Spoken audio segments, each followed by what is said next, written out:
You refused a $5 million offer for the IP of Silly Crocodile. $5 million is a lot of money.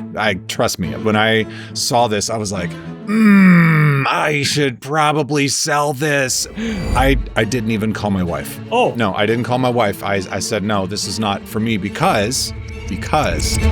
Wow. Your why was stronger than everything else that was coming at you, right? What is the why? My childhood, there was a lot of death. There was a lot of tragedy. There was a lot of abuse. Silly Crocodile is me as a child. I remember how I was. I remember how I felt. And the character, the reason he is good and the acting is good is because it comes from a real place. For the benefit of everybody watching and listening, what is the workflow like? Oh, well, I'll show you really quick if you want to see a demo. Oh, Sure. yes. So I can hit play. And now I can walk around as the Silly Crocodile. This is crazy. I can move this, basically just move the eyes like this. This is the coolest thing anyone's ever done on the pod. Oh, well, this is so much fun. I really didn't understand the reasoning behind why you turned down the $5 million. In that 2 minutes that you showed us the demo, I completely understand. One day, I'm going to be sitting down with my kids, having a meal, and then we're going to see it on TV or wherever, and we're going to say, look what we did. Look what we did.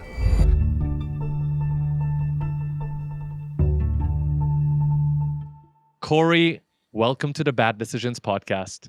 Thank you. I'm excited to be here, and thanks for the invite. Of course, man. How are you doing today? I mean, we were just comparing water bottle sizes for whatever reason, because you were grabbing your water and you just showed your water bottle, and it's like, it's already beating us. And I'm not happy about that. Farah, we need to get bigger That ones. is symbolizing the number of subscribers, by the way. Oh, This Cory is, has this is one thing that people do not do enough, especially in the dev community, like people who are creating. They're not drinking enough water, and it's really good for your brain. It's really good for your body. And so it's like, if there's one thing I want for you to take away from this is drink more water. I do agree with that. Actually, between the two of us, I'm much better at that. Much better. And I think you forget it when you're behind a computer, especially because you get into the scene, you're working on your project, and 3, 4, 5 hours pass and you haven't drank anything. So I think we start a day by a very good lesson, which is drink more water. Drink more water. I love that. Cory, we're going to get right into it. You refused a $5 million offer for the IP of Silly Crocodile, which is a kids show that you have developed over the years that lives on YouTube, and you use real-time workflows with Unreal Engine to create it. It's gotten massive traction over the years, and you've spent a lot of time, effort, and love to create this. Now, we uploaded a video talking about the fact that you rejected the offer. And what's fascinating is that we've gotten all sorts of comment under the video from different people. Most of them were surprised, baffled at the fact that you had refused the $5 million offer. Now, we did a little bit of research. We know and kind of understand why you may have made that decision. But for everyone to understand why you refused that offer, I think we have to go back. But you have to let us know how far back we have to go in your story to understand the reasoning behind your decision. Well, I don't know how far back it really goes. I mean, it's a pile of many different things and experiences and ideas and future outlooks, and more so how I'm feeling today and what Silly Crocodile is doing for my life, for my family, and those around me in the physical. The big thing here, through experience, I've been making YouTube videos for 20 years now. I'm the first professional YouTuber. I've been doing it for ages. And what I've learned is that if you sell something too early, a channel, a brand, or whatever it is, you're kind of selling a bit of your soul, because when it's still in that process of being built and being born and understanding what it is, and in a sense becoming meta, is that the right term? You are selling it before it has a chance to have legs.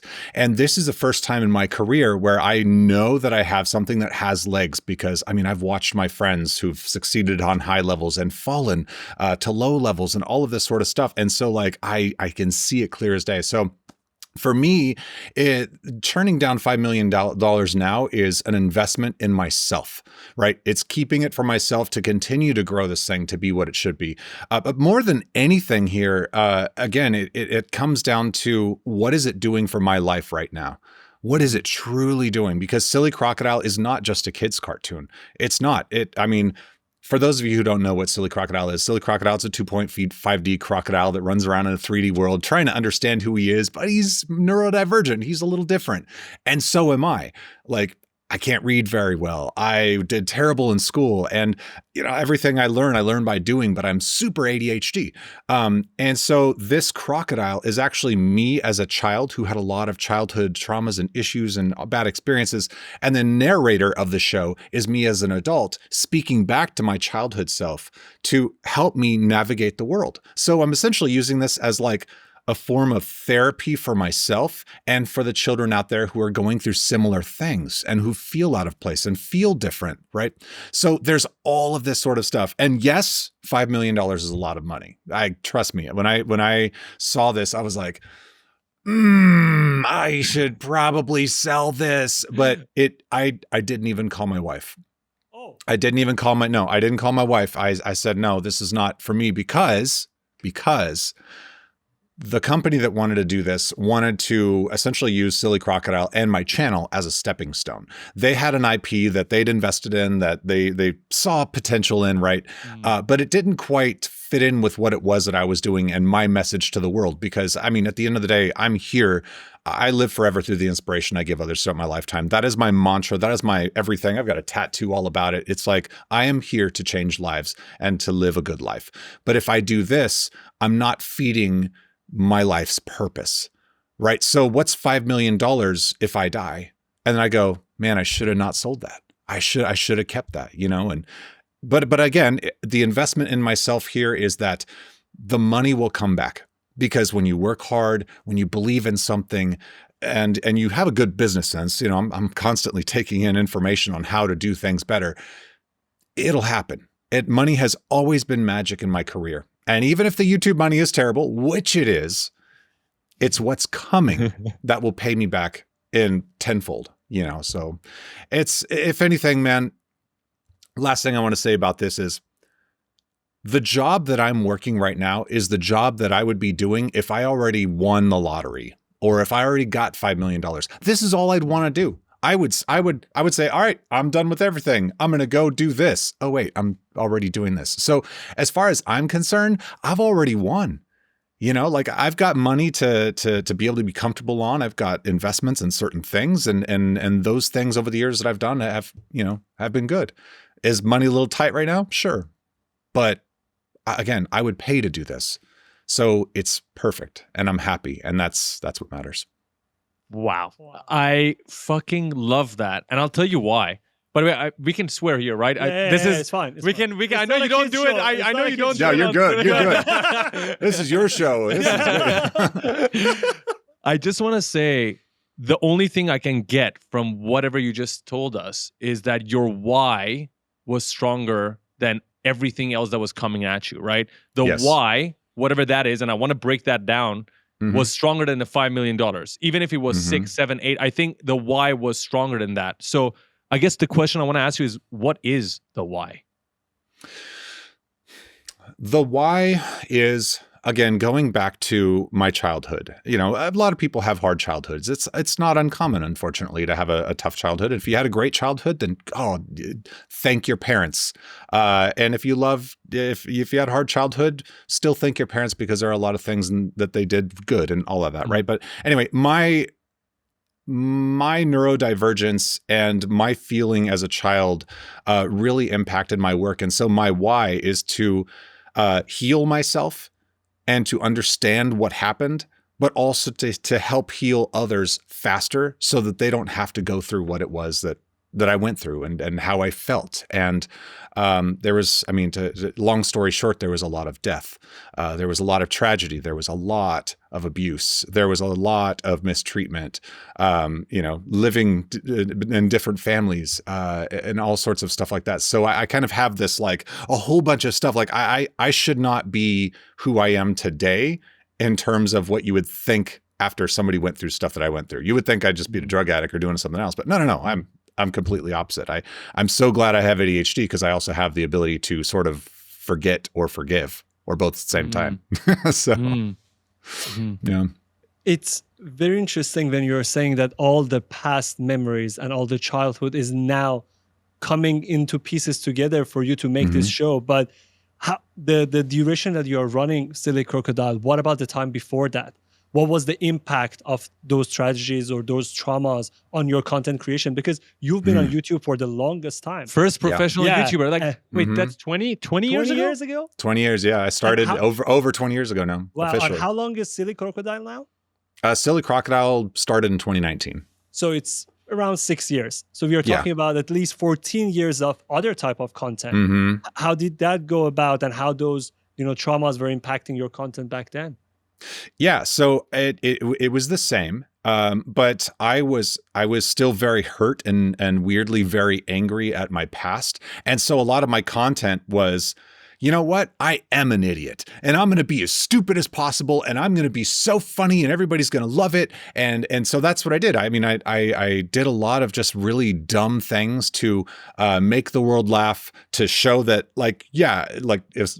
I mean, I'll straight out, like my stepdad was terrible to me, and really just mentally, physically abused me, and so it was like over all that time, I was like, fine, you know what? I am going to be everything you said I was, but I'm going to be the best idiot you've ever seen in your life, and so that's what I did. And then people are like, this guy's great, he's being real with himself, and all this stuff. And so, man, I was going viral with all these different things. I mean, I've been on big shows and done a lot of things, and I've had much larger virals than what I've had today because of the things that I've done.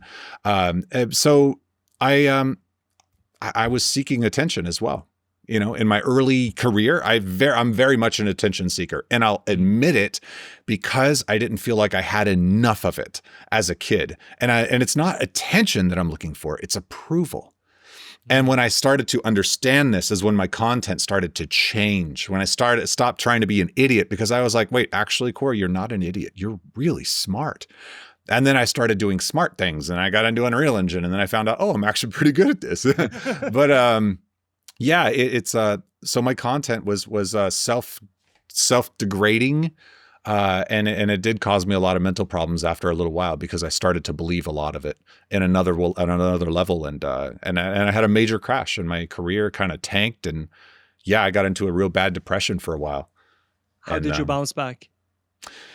You know, I just changed everything around me, and I said, okay, I accept myself for who I am. I made a video actually talking to the different versions of me, and this is on my channel SMP Films for those of you who want to see it. And the video was called "People in My Head." It was so real, but that was the bottom. Man, I was in dark places. Are you talking about something like the movie Split, I believe it's called, where the character has multiple personalities? Is that what you were trying to act out in that video? Because I haven't seen the video. Yeah. So the video, like, there was spiritual Cory and idiot Cory and emotional Cory and crazy, and then all the different Corys. We all just sat down and had a conversation, and that video hit me like a ton of bricks. I said, this is what I have to do. Okay. And so my video ultimately changed my life. And then I met this amazing woman, and she was my girlfriend. She's like, oh, I got to move to Alaska. She's like, you want to go with me? I said, yep, I'll pack my things. And just, that was it. And I moved to Alaska, and my life just changed. You go, like, from Los Angeles to Alaska, it is night and day. You go from like warm, sunny, beautiful to cold and all nature. And boy, I climbed a lot of mountains, and I made a lot of big life changes, and yeah, that was the start of the upswing of my life. I feel like a lot of creators go through exactly what you just described in different ways, unique to themselves, but almost everyone experiences the rise and fall. But it's just a matter of you being able to bounce back, right? Can you keep going in a world where everyone is essentially looking for approval? So even if we say we don't, naturally the algorithms work that way, right? If people approve of you, then your video is going to be shown to more people. And technically, you're looking for attention for the videos that you create. So at the end of the day, as much as we say we don't like it or we don't want to do that, if you're trying to create content and you're trying to win, whether it is for your business, whether it is for passion, you're still in that world. So how do you deal with that mentality now? That it looks like, I believe so, you figured it out much more than before. How are you dealing with that now so that it doesn't actually take you to a dark place? I mean, I'll be honest, it still does. Every now and then I still go into the dark places, but therapy. I've officially started going to therapy. So I've been going to therapy now for 2 or 3 months, something like that. I'd say 3 months. And man, just the life changes that I've seen from that and understanding where it comes from, and more than anything, how to stop the spirals before they happen. They always say like the brightest lights cast the darkest shadows, right? Like I've always been so like, I try to stay bright. I try to share everything that I can. I try to encourage creators, help creators in any way that I can. I'm just very open about stuff because I want to help the world. But I got to help myself. I can't help the world. I can't change the world until I change this, until I do good for this. I've understood all of the darkest sides and I've understood all of the lightest sides, but it's understanding how they connect and how to remain in the lighter side. That's what I've been working on. And so, yeah, I mean, it's, I don't do things now for attention. Thankfully, I'm out of that phase. I feel like I've already made my impact and I have accepted that I've made my impact on the world. But now what I'm doing is helping others so that they don't have to try to seek that. So they don't have to spend their lives trying to get approval, somebody saying good job, to feel worthy of life. Right? Because that's all it was. Like when people say, oh, they're attention seekers, like if you ever see anybody online who's making videos and you're like, yeah, this person's just doing this for attention, think deeper about what's going on inside of them. It's so much darker. It's so much crazier. And some of the biggest YouTubers from back in the day, especially, they all dealt with this. They were all dealing with this stuff, man. And it wasn't until later we started seeing their crashes. And then when they'd come back, or they'd never come back, and they would go into dark places. And I have many of them. And gosh, I wish I could talk about their stories, but those are their stories.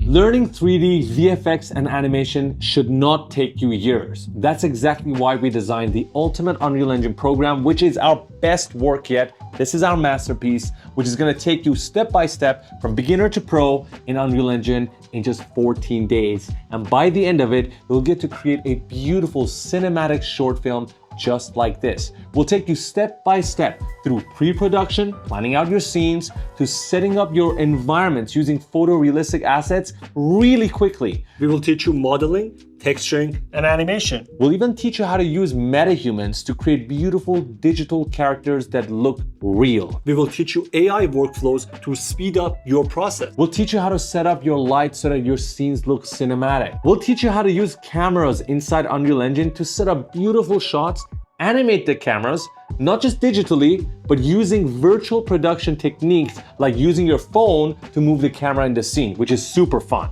We will teach you motion design tools so you can create an amazing title sequence at the end. We'll teach you simulations as well, like cloth, destruction, and particles. And you learn all of this in 14 days. And for those of you who are listening to this podcast, we have a very special price. Use the code PODCAST in the link below this video and you will get $300 off from our Ultimate Unreal Engine program. And to make it a no-brainer for you, if you hate the course and you hate our teaching style, we'll give you your money back, because we've never had a single person say that before. You can even go to our Discord community and check with our members what they think about the course. And by the way, speaking of the Discord community, we have 24/7 support for all of our students, which means if you ever have any issues while learning, you can always contact us. We'll respond, get it solved. Even if the problem persists, you can send us your Unreal Engine files and we will fix it for you, send it back so you're never stuck. And the reason why we're so proud of this 24/7 support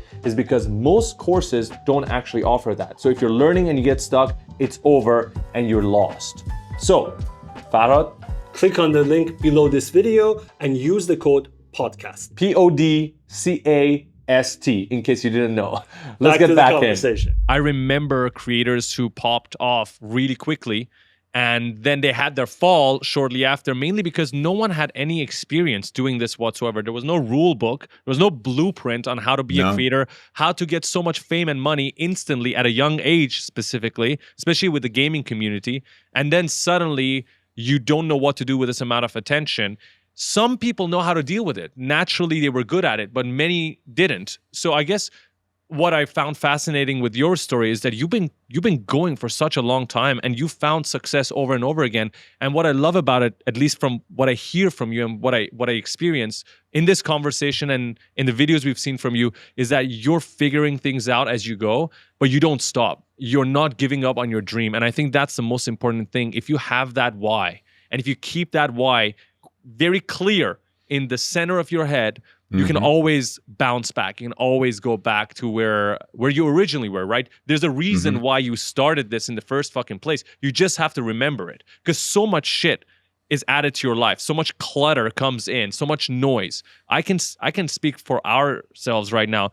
As the channel is growing, I have more and more noise. Like naturally, you just get more comments, more people's opinions that you hear on a daily basis. And even crazier, this is something that's been personally bothering me with AI. I love AI. I use it on a daily basis. But what I hate is that there's just so much more content being generated every day that I'm sometimes just feeling left behind. Like all I have to do is just sleep for a day, and I wake up, I check Instagram, I'm like, fucking hell, all of this happened in 24 hours? I feel left behind. I cannot even imagine. By the way, I'm creating content all the time. I cannot imagine how people who haven't even started yet feel when they see all of this. Yeah, it's hard. And see, like I was really heavily active on LinkedIn. I still am, but I actually had to tell my people on LinkedIn, hey, I need to step back. Not that I'm quitting. It's just that I need to focus on getting the work done. I want to lead by example, not to like keep trying to show you to get attention, to show you like, hey, please say this is good. But it was what I started realizing is that people are chasing right now. The AI is the big shiny ball, and I'm just watching everybody chase it, and they're just sharing these things, and they're just like, look what I'm doing, look what I'm doing. And meanwhile, a lot of the people are hurting because the jobs are weird. People have made big investments and then didn't stick to the thing they invested in, and their why isn't solidified and all this stuff. And so stepping back took me out of the noise, because you are who you consume. And if LinkedIn and all these other places are just chasing big shiny balls, that's the wrong place to be, especially for me. So by focusing my energy on being more so with the children at my kids' school, I volunteer at their after school club and I play with the kids, and they call me Silly Crocodile. That's the healthy place to be. The real world where the real things matter, where they really make sense, because I can bring that stuff back. But yeah, it's really tough with AI. I enjoy some of the stuff that I see. I shake my head at most of the stuff that I see. But I'm just trying not to compare myself to others, because no one is like me and I'm not like them. And the only one that I can compare myself to is myself, because yeah, I know I'm unique. Everybody is. We just have to find what it is unique about us. So where do you see this line that takes AI from being a tool that actually us creator can use and can be at any part of our workflow, right? We can use AI to enhance anything, to improve anything, to a tool, from a tool to become something that is a threat to a creator. How do we see that line? Well, I think here, this is my theory. Okay. This is just a wild internet brain theory. I call myself internet brain because I'm, I don't know. But it's kind of like, what I think is going to be the threat is when AI starts to become its own platform. It says, you know what? We don't need creators. We don't need YouTube. We just need ideas. And then that AI platform just serves you and what it thinks and starts to understand that you like. And then you put in prompts of like, I want to watch a show about da da da da. And then you can watch, and then AI starts to track you to know how long you're watching, what's your retention. AI knows if you're going to be dropping off or whatever, so it knows what to do to spike your attention, right? So I think it's going to utilize the audience retention and all the analytics to better serve you. And then those people who have these dreams, their prompts and all that stuff, other people are going to be like, oh, I want to watch this guy's dreams. He seems to have a good way of thinking and dreaming, right? And so AI replaces the creators completely, because as culture goes, I think and I hope I'm wrong. Please, I hope I'm wrong. I think kids are going to grow up and AI is going to be so good that they will just be like, oh yeah, I mean, this is just where you go to watch content. Sure, yeah, I can go read a book if I want to. Sure, I can go listen to this other thing or go to a live show. But AI is just easy, and it's here, and it becomes a part of their culture and who they are. But also, that's when I think there's going to be a crisis of mental health, because we start to lose who we are, because we're not even following people anymore at that point. We're following AI, who's not a people, So who was trained on people's work and now is just mixing it up and adding new things to it. And Yeah, it's we're a just snake watching eating that. its tail right now, is what Dude, it is. You know what's crazy? We just got invited to use Sora 2. Have you played around with that? I've seen a lot. I am impressed. But yeah, I mean, I got an invite. I just haven't done it. I don't have time. Be careful. Warning if you're going to open it up, because it is this completely revolutionary new platform. I've never seen anything like it, where it's just generating meme content at speeds of light, because Yep. people are, as you said, dreaming new ideas, and it's just generating the clips, and it's not necessarily following everything you say. It's adding its own spice to it, and it's changing the cuts, the camera shots, but it kind of understands. It has a pretty good understanding of what you're looking for, and it's become this meme machine creation over the past few days. There's just so much content that's being generated, and I went in there just to see how good it is, because we test and experiment everything, and we post about it on the Bad Decisions page to see how practical new AI tools are. And when I went in there, I honestly speaking, I was stuck for at least 15 minutes scrolling, because I was seeing some fascinating things that were funny, but also just weirded out by the fact that all of this is being generated within minutes by people, and every time I reloaded it, it's generating new content. It's there. And you can scroll up and down and left and right. So it's not a one way anymore. Yeah, it's just two ways. So up and down to see new content, left and right to see different Variation. versions of the same content that people have created. So if Man, there was, that's what I was talking about. Martin, so if there was a Martin Luther King moment where he's talking about someone and you like that, you want to see people's versions of that, you just go right and left. So you're scrolling sideways and up and down. But what's the crazy thing that I want to ask you guys about is this. We understand that will destroy our brains. Spending time on that without any value, it's going to destroy our brains. Kids don't know that. If I gave this to the 12-year-old version of me, I'll be on it 24/7. How do we solve that? That's my question. We don't have kids, so I can't give you that answer, but you have a kid, right? How Yeah, I got 2 kids. do you, well, 2 problems now that you have to solve. How do you deal with that, knowing that these things are coming along? Again, it's going to come down to parents. Parents have to be involved with their kids. Parents have to limit that screen time anyway. Like even YouTube, I mean, honestly, I'm creating content for children who are left in front of iPads, right? And it's not just that now. Now it's in schools and all that, which is really great. But it's an inevitable wave that is coming. And I'm fully aware. And as a parent, I'm just going to be more intentional with, hey, come on, let's go do something. Let's get out. Let's go on a road trip. Let me show you how to do this cool thing outside when I was a kid. Let's do, and if they start saying, Dad, that's boring, then maybe what I need to do is understand what makes you happy. Let's do what makes you happy. I want to lean into whoever you are. What do you not know about yourself, and what kind of things would you like to know? Let's find that out. If sitting down in front of AI is something that they like to do, then you know what? We're going to do it together.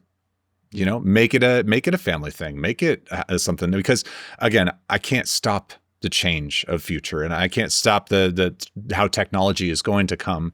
All I can change is how I react and how I, how I act in this moment.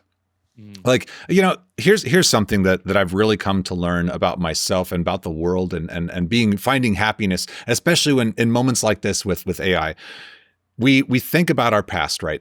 For me in particular, we think about our past and we think about the good times and the bad times. And a lot of what that does is causes us to be very depressed. We get sad about the good times are gone, the good old days, all that. We become depressed, right? With our memories. We look forward to the future. And then we think, oh, we're going to be big, or oh no, things are going bad. It's never just like a mellow, like, yeah, things are going to be the same. Like we're always either good or bad. So what it causes is anxiousness, anxiety, right? But if you focus on now, all you can think right now is, how do I feel right now? Am I happy? If I'm not happy, can I be happy? Can I let myself be happy? I'm happy. Great. What can I do for the future right now to make things better? Okay, I'm going to do this right now, because right now is the good old days. Every single day that you live, every minute you breathe is the good old days. So while we have these fears of the future, it's what we do now that makes the impact on the future. But both the future and the past are just what we do in our head. They don't even exist as far as I'm concerned. Now is the only thing that matters. You know, so like, oh, that's a lot of people are just so stuck in the future or the past, depressed and anxious. Why can't we be here? Why can't we just be happy? And then it'll work out, right? Life is whatever you choose it to be, whatever reaction you choose to have to whatever is happening around you. In the darkest caves with the least amount of food, there are people who might be able to smile. That's weird, caves, but maybe. Yeah. You know, and there are people who are filthy rich sitting in mega mansions by the ocean who are on the verge of taking their lives. You know, so there's all sorts of ways we can feel. It just matters about here and what we're doing. So yeah, doom and gloom, sad of the past, all of that. Just be present. It's fascinating to hear it from you, Cory. One of my personally biggest issues is I live in the future. I don't live in the now. And I think the first step to actually overcome it is to understand that, to recognize it, that you are not living in the now. And what I do to myself most of the time is I try to remind myself that, you know, this is the future. Whatever you do now, if it's going to impact it, if it's going to help, let's focus on it. If it doesn't help, if it's just a stress, if it's just a thought, then if it doesn't help, just forget about it. But I know a lot of people who live in their past and, you know, a lot of people who live in their future. What was your methodology to actually bring yourself in the present moment? Well, this again, this is kind of coming through therapy. This is something I've been learning, and I would learn it on my own from time to time, but it's very much prevalent now. But yeah, my every bit of depression I ever have is because of my past. Because sometimes I feel like, man, I was number 7 most subscribed in the world. I, you know, was on all these things. I was making insane amounts of money earlier on in my career. And, you know, I was in TV and movies and I did all this crazy cool stuff. And I'm like, I'm not doing that anymore. Yeah, am I as good as I used to be? Meanwhile, I'm still pulling in 17 million views a month on the channel. Like, what are you thinking? And then future, yeah, I worry. And so I don't know. I've just seen that if I do that, I practice a lot of mindfulness every day. Every day I will go outside, especially while it's still kind of warm. I'll put a pillow on the ground. I'll take my shirt off. I'll put it over my eyes and I'll listen to a 10-minute meditation and I'll just be mindful in the moment. Every day, I don't let it stop me, you know, and that's so important, especially for me. And I think for a lot of other people, you should give it a try. That's what we should do. Of course. Yeah. And you know, the funny thing is I thought the majority of this conversation is going to go down to the Unreal Engine route. And we're going to get there because I'm fascinated by Unreal Engine. We use it every day. But what I really find interesting is this conversation, specifically the topics we're covering now, because when you say and talk about certain things, let's say the trauma in the past or the multiple voices in your head, the one that you made a video about, and the things that we're going through today, why I love talking about this is that if this were to happen to me, and if I were watching a podcast like this, and I see Cory, I see Faraz, I see Farhad going through the same fucking thing that I'm going through, I'll feel better because I'm not alone. And that's what I want. That's why I'm still going with this conversation. Why I find this interesting is because I know there are people out there who are going through the exact same things, past traumas, thinking they're not good enough, imposter syndrome. We have that to this day. It happens. I mean, I feel great about everything we do. And we're more successful than we've ever been. But there are days when I start questioning, I'm like, are we doing good right now? Exact same thing you're saying. Like you're pulling in the views, but you still question yourself. And I just want everyone to know that is normal. It happens to everyone. And if it's happening to you right now and it's making you feel like shit, it happens to everyone. So you should not put so much attention on it because the people that you're looking up to, whether if that's Cory or somebody else that you have on the internet, they're going through the same things, but they're still pushing. They're not giving up, which is why they're in the position that they are. Yeah. All you're seeing on a screen, especially on social media, is the little bright spot of our lives. The little tiny spot that we allow people to see in our lives. We say, I like this part about me, and this is probably the part that other people are going to like. I'm going to let that part out to the world. And so that's all I was doing. And now it's like, wait, why don't I just open up? Why don't I have nothing to hide. I've degraded my mental so much and I've put myself down over the years. Like, why not just let it out? Why not just give that to the world? Like, I mean, obviously there's a lot of personal stuff I keep for myself and a lot of it's boring. It's the boring stuff that makes life great. But I give you the big stuff that might make an impact. And that's Yeah, but yeah, there's so much. I mean, this is not a therapy session for me. But you know what? It kind of is. It kind of is. Every time I talk to people, I learn about myself. You ask me questions that I don't ask myself, and then later after this podcast, you know what I'm gonna do? I'm gonna go sit down. I'm gonna be like, yeah, what is my like? I know my why, but where else is it? Like what, and I start questioning that. It's so good to question yourself, and a lot of people too, like they feel like they're failures in the things that they're doing. And man, another thing I learned and then, okay, here we go. This is gonna be funny. I was on this show called Naked and Afraid. Okay. Where they sent me out as a Discovery Channel show. You were not naked and afraid though, were you? Oh yeah, I was totally naked. Oh yeah. Wait. Yes. Yeah, no, I was not afraid though, but most people would be. But okay, so long story short, they send you out into the jungle. They sent me to Belize with a random woman I'd never met, right? And so I had to survive for 14 days with nothing but a machete and a bug net. And I said, okay. And you have no shelter, you have nothing. You have to build everything from scratch. It's horrible. It was the worst experience of my life. And I say that because I went feral. Like I legit went feral, like feral meaning like you actually go wild, and everything is terrible and it sucks and you're hungry and you don't sleep for 5 days and bugs are eating you alive and you're bleeding everywhere and your body is destroyed. And then on the 5th day, when your brain says, I've had enough, it's like the shell of all the bad just comes right off of you. Like a cicada coming out of the ground and just, and then you go, I'm different. This is who I truly am. I understand, and so it's that I started to say, okay, here's all of the things that I was really bad at. These aren't bad things. These are good things. I get to fail forward. Everything that I was terrible at, I'm going to say, I'm going to learn that. And when I learn that, I'm better now. And I'm going to learn that. And I'm better now. And Naked and Afraid switched that in my brain. So I fell in love with failure. I don't do it purposefully. I'm not actively trying to fail, but when I fail, it's like opportunities to learn new things. And to this point, like, obviously I'm making stuff in Unreal Engine. Everything I know is from failure. I didn't take classes. I didn't go to school for this stuff. I have no background in animation whatsoever. It's all just because I failed a lot and got excited every time because I learned something new.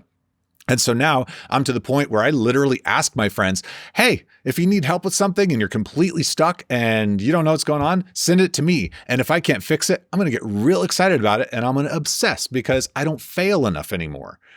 So that's, failure. I love to fail. And that's one thing people really got to learn is to love failure. That's such a powerful mindset. If you love failure, because everybody fails, you just fail fast, you learn faster, and you just keep moving. Mm-hmm. Because I don't think anybody can say that I achieved success without failing on the way. And the moment you don't stop, because a lot of people will stop when they fail. They overthink it. They won't even bounce back. But if you have that mindset, if you can build it, that failure is part of our journey, then I think you will be unstoppable. Just to add on to that, we have a lot of conversations with artists on a daily basis because of the Discord community that we have in the comment section. Sometimes we get on voice calls with them. And the most common problem that I found between artists is that they're too afraid to start. So let's give an example. They've been looking at Unreal Engine for the longest time, but they're too afraid to download the freaking software and give it a try. Or let's say they're in Blender. They've been using all the tools and animation is their weak spot. They know it. It's been years they've been thinking about learning animation, but they just never start. They know it. They comment under our videos. They're like, oh, this animation bit is something I'm weak at. I know it's been a while. I wanted to learn, but it's too challenges. I don't know where to start. And I found this to be true with myself, but I have taken that window of wanting to do something and actually doing it and the fear in between. I've just shorten that window as much as possible. So if it takes someone a year to make the decision to finally fucking download the software or learn animation or learn texturing or whatnot, I've turned that into 1 week or 1 month, max. Like if I want to do something, although it's always scary because whenever you start something new, you're always going to be bad at it. That's the thing that people are afraid of, right? You know when you start something new, there's 99% chance of you being horrible at it. 1% chance you're talented naturally. But I guess that's not true with everything. With softwares, you have to still learn the tool. So I've shortened that window for myself, and that allows me to not think and overthink the fear. So that's why I managed to try Blender. I've already tried Cinema 4D. I've learned a bit of Houdini, a little bit of Unreal Engine. And I have people who only learn one software and they never leave that ever. And they have it in their mind. They want to go and do it, but they never do it. So that mentality that you guys were talking about of not feeling fear anymore, understanding that whatever you're shit at, that's normal because you're learning something new. So just jump faster into the cold water. Yeah. Something that, and it's failure to launch is what that term is, but it's one thing that people can do to overcome that is by learning other lessons from the outside that can still apply to help them. So in that sense, like what I would do is going to the gym is a really great way to do it. You don't even have to go to a gym. Start by doing push-ups every day. As hard as they may be. Maybe you're a bigger person, maybe not, whatever. If you're a bigger person, try different things like calf raises or whatever. And allow yourself to do that work to get a little bit better each time and start to notice the tone in your body. It is a physical change that we can see and feel, right?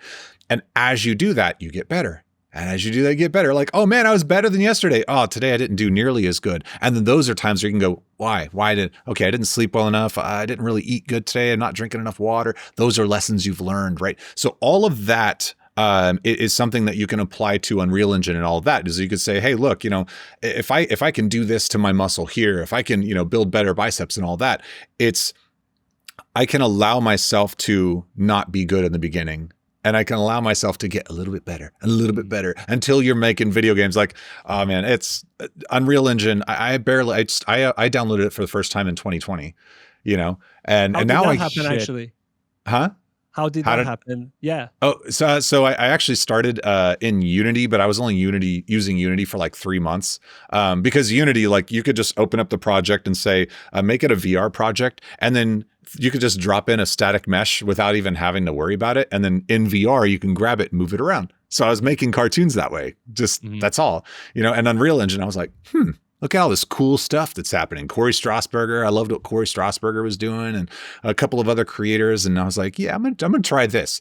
And then I told my wife, I said, hey, I'm gonna be a master of this. You mind? She's like, go for it. So then I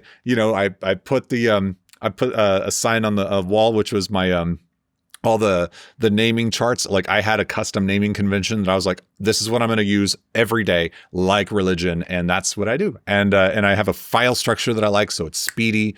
And I just say, yeah, I crashed so many projects early on, and it was so hard and it was so bad. But then I didn't, and now it's like everything I'm doing is super stable. And if it's something that crashes, it's usually not me. It's like, okay, maybe I got to slow down on the graphics on my card over here because it's like, whoa, you're too good now. Slow down, Cory.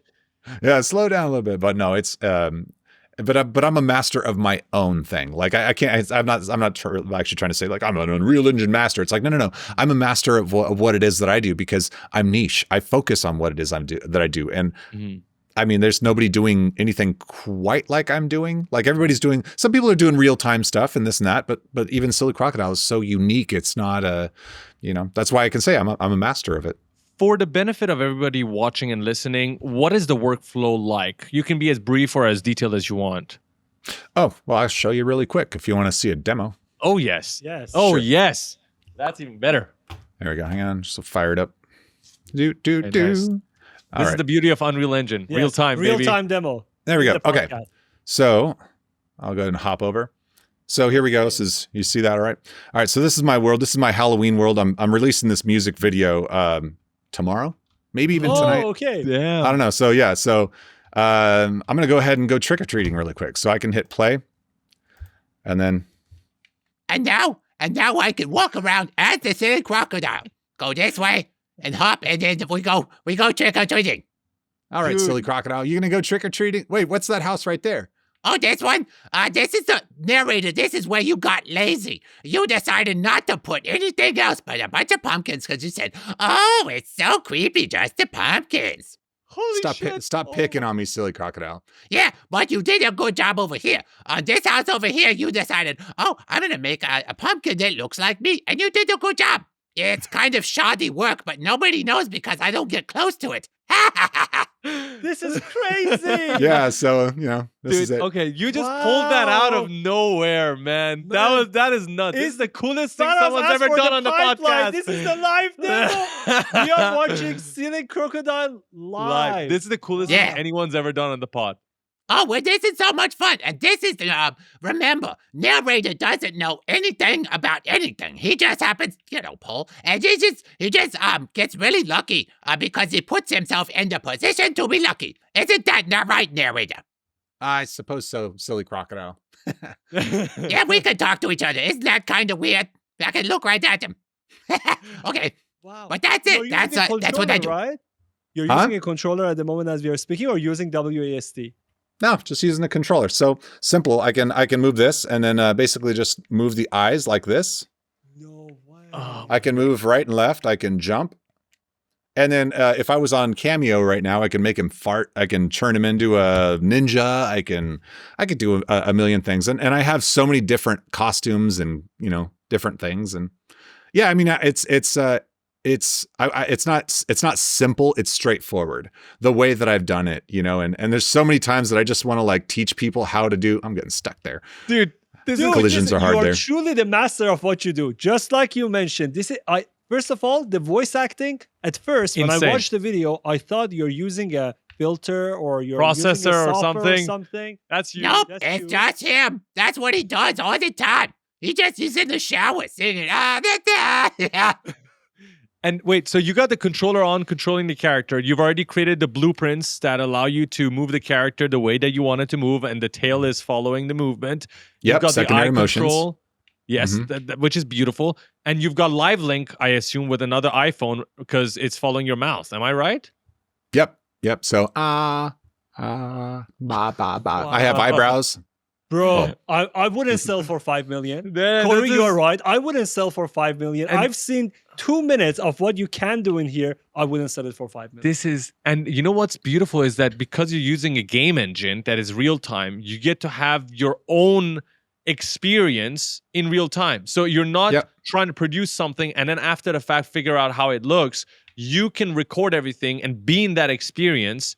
Even once you record everything, you can still go back and change things, right? I assume, because you're recording to the sequencer. Yeah. So let me get out of live. And then, so this is stuff. So I just go to, I go up to window and I go to cinematics and I'll go to take recorder and I'll just record all the motions. And so let me show you what a scene looks like for this. So by the way, for anyone, Cory, anyone listening on Apple Podcasts or Spotify, I recommend you guys turn on video for this part if you haven't already. I will for now. Thank you for letting me know that. I will explain what I'm doing here and what I'm showing.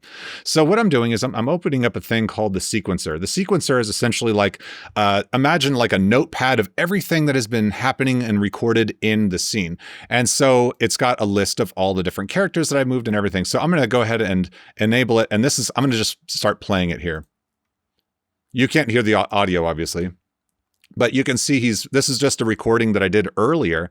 And there's a music video that's playing in the background right now. Silly Crocodile's talking. And then you're going to see all of a sudden all these other Silly Crocodiles coming in and dancing. There's a whole dance routine. So here it comes. All the Silly Crocodiles come in.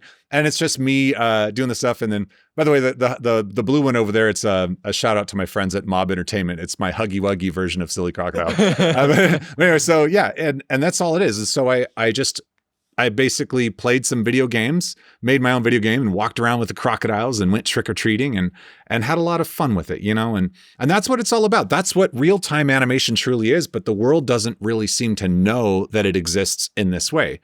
And it's faster than AI. That's the truth of it. It is faster than AI because literally on your podcast, I was just Silly Crocodile. I can call into a school and have a conversation with kids at the school and actually see them on camera just like I can see you, and you have control over every aspect of the creation. That's the beautiful part of it. That's one thing that I dislike about AI. I mean, again, we use it in our workflows all the time whenever it's practical. But what is truly fascinating about this workflow is that you control everything from the ideation, scripting, to the animation, to even how the tail moves after the fact. You can go ahead and change those things. And what I love is the world itself looks the world gorgeous. You got so building. much detail in there. Yeah, and this is so now I'm using 3D connections like a space mouse, and then like you can lay cameras this way, you know. So like I'm doing this in real time while it's still playing back. Like this is the music video still happening. So I don't where's this scene at? Where's Is everybody? It might be this scene. Wow. Maybe, I'm I don't blown remember. away. I am I'm too. I blown know. away. I know. My God, especially the audio part. So Cory, you have different words because I've seen a few of the show on your YouTube channel, like the jungle and the different places. There was a desert scene. yeah, I've seen and that. then Yep. you decide for every episode that, for example, I have this idea that I want to do. I'm gonna go there. Do you script everything, or most of it is Impromptu? improvised? Yeah. It's mostly improv. I have a good idea of what it is that I want to do. I'm going to go back to a regular screen here. Sure. Yeah. Yeah. I have a good idea of what it is that I want to do. And then I just kind of do that thing. A music video, obviously, it's already scripted, right? But improv, what I did for you is exactly what I do. It's when I make cameos for children, it's me right there, just the same way that I would make the show. And, I just actually got one right now. It's really funny. That's all it is, and it's, I understand the character because remember the character, the reason he is good and the acting is good is because it comes from a real place. Like Silly Crocodile is me as a child. I remember how I was. I remember how I felt. And the voice is just whatever feels funny. It's a mixture of Beavis and Butthead and something else. I'm not entirely sure, but it's just like a mixture of things that I liked, and so, yeah, I just roll with it. Cory, when you were demoing this for just 2 minutes, in our previous podcast with Jim Geduldek, we talked about you. And during the conversation, I actually brought up that I really didn't understand the reasoning behind why you turned down the $5 million. In that 2 minutes, when you showed us the demo, I completely understand. Yeah, And it's going to go not somewhere about the bigger. Tech. Yeah, no, it's not even about the tech. It's about the you. And when you said you are Silly Crocodile, I can feel it. When you are talking on his behalf, I really can feel it. And I truly believe it will go way over 5 billion. I can guarantee it right here on this podcast. Oh, I appreciate that. No, it's an investment in myself. And I'm not saying that as in like, I'm going to get rich. I'm like, no, I'm rich already. I feel good. Like I cannot explain how good it feels to create that character and then actually have an impact on the children at my kids' school and create that character and to make my kids happy. To be able, like, man, if I gave $5 million, or if I got $5 million, I can't buy that feeling back. Yeah. There's nothing that can buy that feeling. That is a feeling that is coming from a real place that it's like a once in a lifetime feeling once you find it. Yeah. Right? This is what life is about as an artist. So why am I going to give it away? Like, yes, listen to this though. I will one day sell it. Saying it out loud. I will. But it's just the same as when my children go to college, right? And they go and they live their own lives. They leave the nest. One day, Silly Crocodile will leave the nest because his story has been told, because I got what I needed out, right? And then one day, I'm going to be sitting down with my kids, having a meal. They're going to come home, grandkids around maybe. And then we're going to see it on TV or wherever. And we're going to say, look what we did. Look what we did. That's I it. fucking love that. And that's worth way more than $5 million. That's more than that's priceless. I totally agree with that. Agree. And again, the why. Another example that I can think of is Mark Zuckerberg. I mean, this story is pretty damn famous already, but when he was bringing up Facebook early days, they wanted to buy it out for a very high price. $1 billion. And he told everyone, fuck off. Like, there's no way. Everyone in the board wanted to sell it. They were like, dude, this is the chance of your lifetime. He was like, no, I know where I'm going. I know where Facebook is going. I have a clear idea. This is my why. And imagine what a shame it'd be if he actually sold it. Look where he is today, right? If he sold it that early, yes, he would have made a quick buck. And it was a lot of money, but he has created such a huge network of everything that he's loved. Again, I don't care what you think about him, but he's been following his passion. Good or bad, he's been following it, right? And so it's the same thing here. You know what you want to do with Silly Crocodile. The story is not done. And so you've kept it for yourself. And I admire that. It's not an easy decision to make. I know that because we saw the comments under the video we made about you. So it's just Someone said fascinating. take my kidney too. Yeah, he was like that and my kidney. I want to just talk about a little bit of the technicalities, right? Because I know our audience is going to be interested in that. Mhm. How long have you practiced the art of 3D? So the first time I ever opened 3D would be in 2019. I think it was November 2019 is when I started, maybe October 2019. Anyway, it was Unity. Like I just opened it up and I had another guy that was, I hired him to work with me and we were doing live action stuff. And I said, his name was Josh Bartels, really great guy. I wish he would come back to work. He moved. I love him. Josh, get back. Get I back, love Josh. Josh. I love Josh. Anyway, so I told Josh, I said, Josh, I want you to learn Blender and I'm going to focus on Unity. Let's do this together because That's I can why he left. No, he went to go be a pastor. Okay. So I was like, okay, whoa, let's do this. Completely different things. Oh yeah, Completely different things. Yeah. Yeah, well, I mean, he's that guy. He's just such a cool dude, chill. But yeah, so we did that together and then he learned the basics of it. I said, okay, now once you kind of understand that, I want you to teach me the basics of it so that I'll know that, so it was like a faster learn process because we know nothing. And then Unity was easy for me to pick up because I just opened it up. I watched a couple of YouTube tutorials and boom, bam, bam, bam. Okay, that's good enough. So yeah, and I had a lot of videos that did really well. I mean, they'd be hitting tens of millions of views, like bam, bam, bam. I was like, this is awesome. So most of my like early, I did UGC stuff with Peppa Pig. It was like an official collaboration that I did with them, handshake deal. But I would basically create these 3D models of Peppa Pig toys and move them around and all that stuff. And again, tens of millions of views. That was all in Unity, just in VR, just holding on to them. But that was it. That was my first taste of 3D. And then I was like, okay, there's limitations to this VR stuff because this is not going to work. Yes. But yeah, that's why I switched to Unreal because it had so much more and it was focused on cinema. I see that. And within Unreal Engine, the fascinating thing for me is that you are controlling the entire pipeline, right? Is there anybody helping you out with the videos?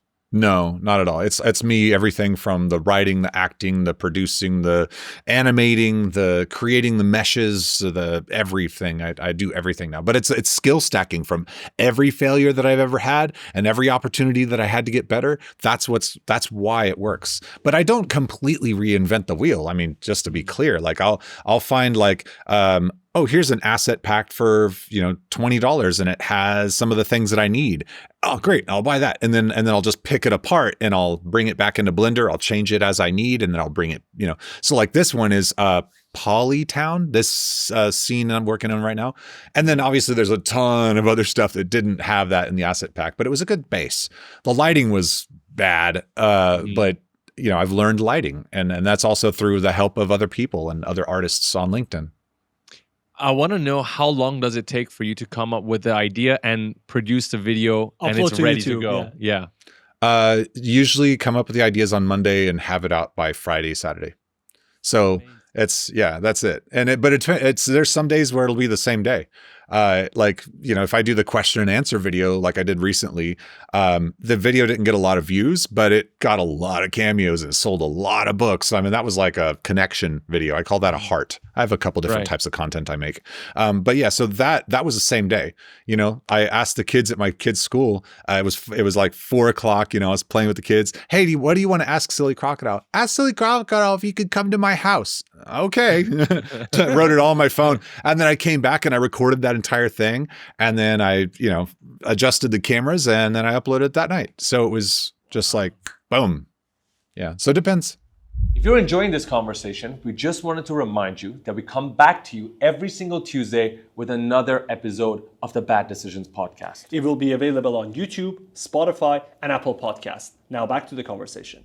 In the video that we posted about you and we talked about Silly Crocodile, a lot of people commented that, hey, I have an idea too. I have an idea that I can one day sell it for a great price. If someone comes to you now and say, hey, Cory, I have this idea. I want to get started.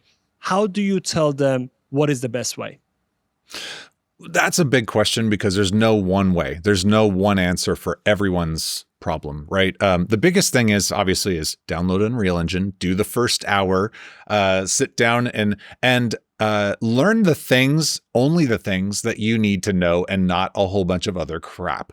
You could sit down and buy a course on how to make this one 3D movie and da-da-da-da, but you're going to learn a bunch of crap that you don't need to know. And it'll fill your brain too much. I have ADHD hardcore. I have a hard time focusing if I'm not excited about it. And when I'm creating somebody else's project and just watching them do what they do, it's not feeding my soul. So my attention goes, nah, and then I don't do it. I get bored and lazy.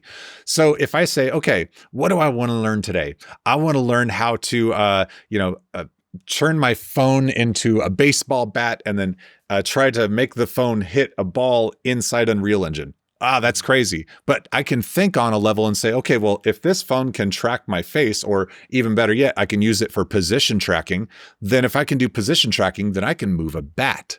Okay, then all I need is a ball now. So I turn this into I'm just my brain just doing this. Yeah. And then I can be like, okay, well then how do I make a ball? Okay, well, if I just say get a sphere, it's a very basic shape, and then I say enable physics, simulate physics, and then it falls. Well, if I can manage to swing just at the right time to hit it, then I get it, right? I've just done it. So it's like when you find, and that's just a random example, but like your ideas just need to be simplified. Focus on only what you need to know and not all of the other stuff. You will learn the other stuff as you go. But when you overwhelm yourself, you'll burn yourself out. That's like going to the gym and like, this powerlifter's like, all right, buddy, come on in. We're going to get you pumped up and da-da-da. You're like, this is my first day. That's not going to help you. That you're going to die. You're going to go home and be like, I hurt so bad. I don't want to go back. That's a terrible experience. But if you go in and you're like, okay, I want to stand and I want to go on the treadmill for a while. Okay, this feels good. Yeah, my body feels good. You're going to go back again. And hopefully you're not that but you take that time and you get excited about the next little steps. You don't have to take big steps, little steps. Yeah. People they overcomplicate, man. If there's one thing about Unreal Engine people that I've seen about people who come in and then they play and then they leave, it's that they just went too big. They got too crazy. They spent all their money right up front thinking it was going to stop the problems that they might be having with their why. You want to have a good project. You want to be really successful. You don't come into Unreal Engine going, I'm going to make the greatest game ever. You come into the engine saying, this is going to be fun. You come in and you say, I have an idea that I love, and there's nothing in this world that can change me from the feeling that I get from creating this thing. And I'm going to do everything I can like it's a baby, like it is a child, like I have to brush their teeth every day or they're going to get cavities. That's the mentality. That's what a lot of people miss. I agree with that. And the reason why I think that's important is because, as you mentioned, the why, right? Why are you using the tool? Because tomorrow, Unreal Engine might not be there, right? It might be another tool. The next day, Unity may not be there. It might be replaced. Again, all of these tools, some of them remain, some of them die out. It really depends on who's the developer. And the reason we bet on Unreal Engine is because we believe in what Tim Sweeney is working on and the guys behind Epic Games. They deliver on the features. And so we were working, originally I was on Cinema 4D, changed to Blender because there was more tutorials. It was much easier to find assets and tutorials for the things I wanted to create. And then I made the move to Unreal Engine because of the photorealism and the fact that it's in real time, essentially, right? So that was my reason. But at the end of the day, we had a why, which was we wanted to create these worlds, whether it was a documentary we did for Egypt, we wanted to create the tomb of Tutankhamun. And in Unreal Engine, we could do it. And then we turned that into a documentary. And if you were to create that documentary in Blender, it would be very difficult because metahumans were not there. And metahumans had just been announced. So Unreal Engine just gave us the features, but our why was different. It wasn't like, oh, let's just get into Unreal Engine because it's real time. No, the real time capabilities allowed us to fulfill our why. So I agree with that. But I want to go to my question here, which was formed when I was looking at the comments. A lot of people looked at that video where we talked about your success and said, you know what? This is just unique to Cory. Cory has worked in the industry, so that's why he has this offer, this opportunity. It's not going to happen for me, so I'm just not going to try. And I thought that was so pessimistic. I understand that the $5 million doesn't happen to everyone, but you can still find success, right? You don't have to look at someone like yourself and say, oh, just because he was in the industry and he's had all these experiences, he's going to win. I'm not. And I found that to be so demeaning for those people. And I tried to talk to them, but it was kind of hard to have that conversation in the comment section. I want to have it here with you guys. Yeah. I want to know what you think about, because people have this mentality, especially now with AI, that if I get into 3D, if I get into VFX, there's no jobs, there's no way for me to make money.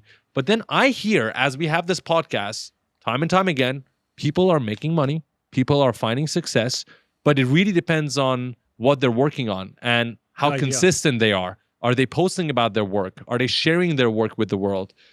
Those things I think are very important. I wanted to get your thoughts on it.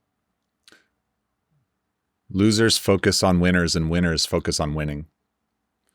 A lot of people tend to watch other people to see what their success is and compare all of that they're doing and feel like I'm never going to achieve that, but they don't see all the work that went into that. The minute I stopped watching what other people were doing was when my success started happening. Like, yeah, I mean, I am skill stacking from all of the different experiences that I've had on YouTube and just over the years. But again, I didn't go to school for this. I was terrible in school. I didn't have any of that. I didn't have the luxury of having a very supportive family growing up. You know, there's a lot of that. And so all of the success that I have is because I just wanted it. I loved it so much, and it didn't matter what anybody else thought. I mean, listen, like I said earlier, I thought I was an idiot. And so I played on the fact that I was an idiot. Yeah, fine. You know what? I am an idiot. I'm just going to be the best idiot I've ever been and all that. It was really degrading. But my success early on YouTube, like I had a lot of success, but there were a lot of other people that were much more successful than me. And until recently, I still struggled with the fact that I never became a millionaire. All my other friends seemed to become millionaires, but I was so focused on what they were doing and not focused on what I was doing. Like, I think my time is coming, right? But that's not my goal anymore. That's not my focus. My focus now, more than anything, is, no, I just love this. And it's all going to happen because remember that you focus on the future and looking at what other people are doing and you start getting that anxiety. That's all it is. It's anxiety talking. Stop looking so forward at other people's futures, and look at your now and what are you doing now to make that difference. If you're going to say, if you're in your moment, you're saying, I'll never be that. You're right. If you say, I'm going to be that, you're right. You are what you say you're going to be. You just got to believe it and act on it and just have a brain to fall in love, or a heart to fall in love with the thing that you're doing. If you don't love what you're doing, do it differently. Find what it is. Of course, that pessimistic sense that people have is coming from a lack of love, a lack of understanding of themselves on a deeper. They don't know their why, so they're looking for somebody else's why so they can see if they could take some of it. But it doesn't work like that. Yeah. What is it that makes you happy deep down? Take that time to breathe. And again, meditation's amazing. Go on YouTube. There's one that's called I think it's 10 minutes self-love. Listen to that a couple times and try to understand what is it about yourself that you can find. And you can like lay there. So I briefly want to talk about this. You lay there and you just say, think about yourself in the past. Think about yourself in your best points of your time. And then ask yourself, may I be happy? May I be happy?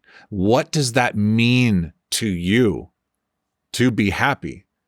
If you allow yourself to find that happiness, then ask yourself, why am I happy? What is this about me that feels happy? If you understand that, focus on that. And how can you build it? Like the skill of working out or being really good at Unreal Engine. It's a skill to be able to find and build on what makes you happy. That happiness leads to success 100% of the time. Yes, 100% of the time. Because happiness, you can't buy it, right? If you are your best self, success is going to find you because you are your best self. So why would you spend any moment of any day being negative and hating on yourself and looking at other people's successes? Because that is not going to do you any better. Stop wasting your time and find who you are and find that happiness, man. And you know what? Hey, if you're feeling really bad and you're like, man, this sucks, then it's okay to take a break and breathe. it's okay to go sit down and play video games for a little bit. It's okay to get lost in certain things. Don't go crazy on drinking. Don't go, finding dopamine in places that you know is unhealthy to find dopamine. Man, take your shoes off and go for a walk in the grass. Go do something that made you happy when you were a kid. Go do something that connects you back to who you are when you're truly happy. Yeah, I'd go on that. No. That was beautiful. That was really, really beautiful. I want to do something definitely after the podcast. Get the link to that 10-minute meditation. We're going to put it in the description, making sure anybody who is interested, they can go and check it out. I think everybody should give it a try. We haven't told you this, but we actually meditate too. And we haven't done it in a while properly, though. We meditated for a long time, and I think it's been just about a few months. We haven't meditated as much, and I want to get back into it because not only do I completely agree with you and how it makes you feel after you meditate, I think just to turn that click on for people, ask yourself this question. When was the last time you were alone with your thoughts for 10 minutes and you allowed yourself to speak with yourself? Because if you think about it, most of the time, the moment we wake up, if you're checking your phones, you're already consuming other people's opinions, news about another continent that you don't even fucking live in, right? I'm hearing about the news in the US. I'm in the UAE right now, but I see that shit every day. And then when I wake up, maybe Farhad's talking to me. He's giving me his thoughts. And when I come here, our producer is going to give us his thoughts. And my mom and my dad and all of that is voices in your head that is not yours. And I'm not saying they're good or bad. I'm just saying they're not your voice. And so I think what meditation does for me is for 10 minutes, I get to actually listen to what I'm interested in, what I have to say to myself. And sleeping doesn't count. When you're sleeping, you're dreaming. That's also not under your control. So you actually need that 10 freaking minutes per day to just let yourself talk to yourself. And I feel like if you ask yourself that question and you haven't given that to yourself, try it out. Force yourself to do it for a few days. I guarantee you will fall in love with it. Yeah, you are who you are what you consume, and you are who you hang out with. And those, I mean, it's so true, and we all know that. So if what you are consuming is the happiness that's inside of you, you're more of that. I mean, that's the simple part of it. Yeah. Cory, you've been through a lot of different cycles of YouTube and social media and algorithms. And sometimes they go up, sometimes they go down. Sometimes the same video that worked 2 years ago, it doesn't work now. And for artists and creators who are starting out, it can get really scary. It can get really disappointing. I wanted to ask you, since you've been through many cycles, how do you basically handle that? Well, there's a spot on the wall I bang my head against. It's got a pillow. So we can do that. The real side is it is frustrating. It's frustrating. Every time there's a change, it's like a black box. Nobody knows what's inside. And then we all just kind of try different things. But it also, you have to look at it again as an opportunity to think outside the box. What do you not know that maybe you could do differently, and then do that? Like right now, my views dropped on my channel because AI slop was a big thing that impacted my brand so bad, man. And people are taking Silly Crocodile and making all these really bad knockoffs using my videos, everything. And the LinkedIn video you made, it really hurts to watch those videos that they made out of Silly Crocodile. Yeah, for those of you listening who haven't seen that video, basically what it is they're using AI to take all of the captions of all of my videos and using my IP to create other videos and just trying to capitalize on the strength of my SEO, my search engine optimization on YouTube, my keywords. And so it dropped my rankings on YouTube because YouTube started seeing that Silly Crocodile was synonymous with really bad content that nobody wanted to watch. Oh, no. And it was I've watched it and I'm like, oh my gosh, dude, this is bad. And I could see it. And so I said, okay, well, I'm going to do something different. I started collaborating with people. And I said, okay, if I open myself up and I start collaborating, then maybe this will make a change. And sure enough, when other people were posting Silly Crocodile videos that were actually me collaborating with them, their views were skyrocketing. It would become their top videos, their top performers instantly. And then, of course, YouTube came out with a new feature called collaboration, and now they reward you even more. And now my views went from 13 million views a month to, let's see, I can tell you the current numbers of it, to I think it's 17.7 million views, Nice. right? So That's what I'm talking about. a massive jump. and just because of collaboration feature. There you go. You can kind of see it. Love- So I just showed a line chart, and it's like a massive jump. So, but that's How the do thing you is, collaborate with Silly Crocodile? How do you collaborate with other channels? Like, so I have Silly Crocodile in different rigs because I've tried many different things. So, I have a Silly Crocodile as a character animator rig that I can just give to somebody and they can do 2D. I have Silly Crocodile in 3D and I can do compositing because Unreal Engine is great. I can just export this layer and say, this goes on top of this video, and I can put the video in the background and use it as reference and have shadows and da-da-da-da. And so there's many ways that I can collaborate. But it's really great because for the people that I collaborate with, it helps them understand better storytelling. It helps them with audience boost, obviously, and it helps them with just the algorithm in general because the algorithm goes, oh, this is a trusted channel. Cool. Mhm. Okay, we get it, right? And what it helps me with is better SEO. Other people see what I'm doing in other places, and they go, oh, cool. I can jump around and see Silly Crocodile visiting other worlds, like Silly Crocodile having a sleepover with a friend. That's what it's like. So it's a win for everybody, and YouTube obviously loves it. So I love mean, the fact that great you're being idea. creative, not just in your work, but also problem solving outside of Unreal Engine.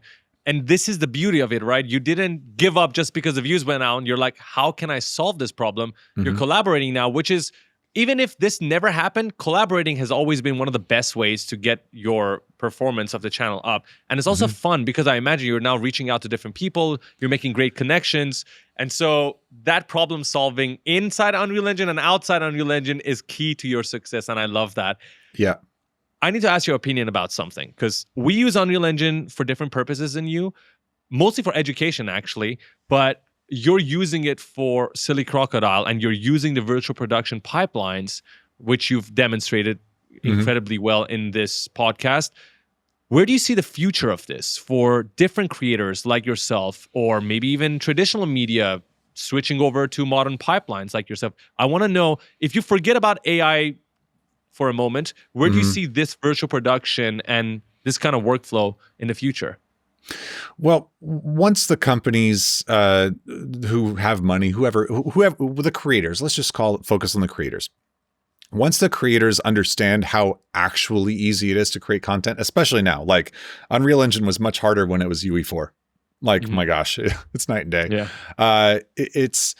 I think what's going to happen is people will start to create content faster in exactly the ways that they want if they allow themselves that time. It's hard to say because everybody's got a different idea of what it is that they want to do. That's a hard answer for me. I don't think I've ever thought about that. That's such a good question, though. I love questions like that make me think. I'm like, yeah, I'm not prepared for that one. That's a really great one. Ask it in a different way. Sometimes that's the best way. Ask that question in a different way. Do you see more and more people like yourself in the future creating as individuals? Because I see this myself. I see the shift from 500-man companies to leaner companies to eventually individuals, because again, AI tools, that itself is part of the reason, because now we can create faster, we can create better. I'm not talking about the prompt to final video kind of thing, because those are still quite, I'm not going to sugarcoat it, they're junk, but you can still use specific AI tools, and those are great. They're really helping us as artists speed up our workflow and make content at a higher quality. So I want to ask you, do you think more and more people like yourself are going to be around as these new pipelines appear? Got it. Yes. I think that the work that I'm doing and the collaborations that I'm doing, and that I'm working hard to share this process, I think it is going to inspire more people to do it. Because I'm seeing, like, I'm getting calls from major studios. Like, I'm just being open, like Fox Entertainment, like the head of Fox Entertainment had a meeting with me, and I did this whole thing for him too. And he was just like, wait, what? And then I had other meetings, and I always get like second meetings because they have to bring in more people to show them what's happening. And, but I think that people, again, they were overcomplicating things. And now that they're seeing, wait, we don't have to overcomplicate this. We can do it much simpler with a much lower budget and just do this. So I think once people are getting, once the big shiny ball that is AI starts to wear down on people's minds and they start seeing what it is that I'm doing and the things that is going to happen, success is coming with this. There's stuff happening. Once they see that, I think there's going to be a wave of new creators, and I'm going to be completely open with them to help them navigate that as well. Like I'm completely accessible. Like I love being accessible to people. I love helping as much as I can. So like LinkedIn and all that, I live there, you know, to help people. But yeah, I think we will see more of that. And there's so many amazing artists right now who are still so busy wallowing in their sadness that once they find themselves out of that sadness, they'll find this or a tool similar to it and go, actually, this isn't so bad. And they'll find their happiness again. I mean, it's a wave. People do this. It's what we do, you know, especially with big changes. People don't like change. You know, it's a natural. That's true. That's true. But I mean, it's inevitable, right? Change will always happen. Yeah. The reason why I asked that question also, I do want to reiterate it, is because I love seeing people like yourself find success, because it is proof that you can do it. It is proof that other people who, like you said, are in a sad position because they don't know what their why is, but there was a reason why they started. They just forgot it. And to know that you can be a one-man show and have success, or you can even be a small team and compete with the big guys. The best example I can give you is at SIGGRAPH, we met with the guys that did Flow. Are you aware of that, Flow? Oh, yes. Yeah. Okay. Yeah. Oh, yes. Okay, so they did the cat film with Blender, right, using Eevee. And what's fascinating is when we stalked them on Twitter, on X, we found out they actually didn't do any compositing. They did everything, like all the changes they wanted, just in the Blender engine, and they just finalized it there, which is fascinating because they won an Oscar. And if you were to tell anybody before that, like, can you actually do something in Eevee and win an Oscar? They're like, no, bro, you can't even upload to YouTube with Eevee. People will laugh at you. Well, there's proof. You can actually win a freaking award. Now, it's not about the award, I understand. It's about the fact that it's possible. You can actually find success. And these are just different examples. And I always want us to be like the speaker megaphone, shoving that in people's faces who are watching and listening to this podcast, because I believe every single time we upload these episodes, as long as we just change one person's mind, I think we won. Yeah. Yeah. I mean, that's you guys are doing a lot of good right now. I've been seeing posts on and off. Like I'm busy focusing on my own work, so I don't get to see everything you do. But the great thing that you're doing right now is you are that megaphone for these creators like myself and for many others that you've featured on the show. And it's just such a good thing. And I love that you're doing this. That's your niche. That's where you're really great. And I can tell that your hearts are in it and you're so good at asking questions, especially when I'm like, can you ask it differently? Because wow, that hit me hard, you know? But yeah. That was a challenge for me as well, because I already had one question in my mind. Now I had to say it again in a different way. So I appreciate you saying that, man. It means a lot. And this is like 70, what? How many? 73. Episodes? 73. And wow. we love this. Yeah. This feels like a break from work, because it's a part where we get to have conversations with people like yourself, because we can't randomly come and knock on your door in your house and just have a therapy session. Yeah, we cannot do that. But this podcast allows us to have that conversation with you, get to know people like yourself, because I'm sure we're going to meet up in the future in person as well. And see the great work that you do, and then share this message, because I know, I'm telling you guys right now, I'm going to be in the comments when this is uploaded, and I'm going to see people saying that this episode changed their mindset, their approach, because I fucking know people are going through the same shit we're all going through. It's just that people don't really talk about it on social media, because you, as you mentioned, you want to show that one little bright light in your life. You're trying to hide most of it. So I just want to tell everyone, hey, everyone feels like shit at times, and yet we still push through it and we can find success. So as long as you understand that we're all the same, I think that we won with this episode. We did what we wanted to do. That's all that matters, man. That's why I'm here, and that's why I trusted you for this. I was like, yes. Again, what is my mission? I live forever through the inspiration I give others through my lifetime. That is, by the way, that is a phoenix tattoo. Yeah. So it's a phoenix. I drew it. So it's a phoenix tattoo because I when I pass, I go into ashes, and then the fire that burns back up is the inspiration, is the life goals, the lessons are life goals, the things that I've taught through my life and the impact I've had on people. That's how the phoenix bird burns and flies and flows, right?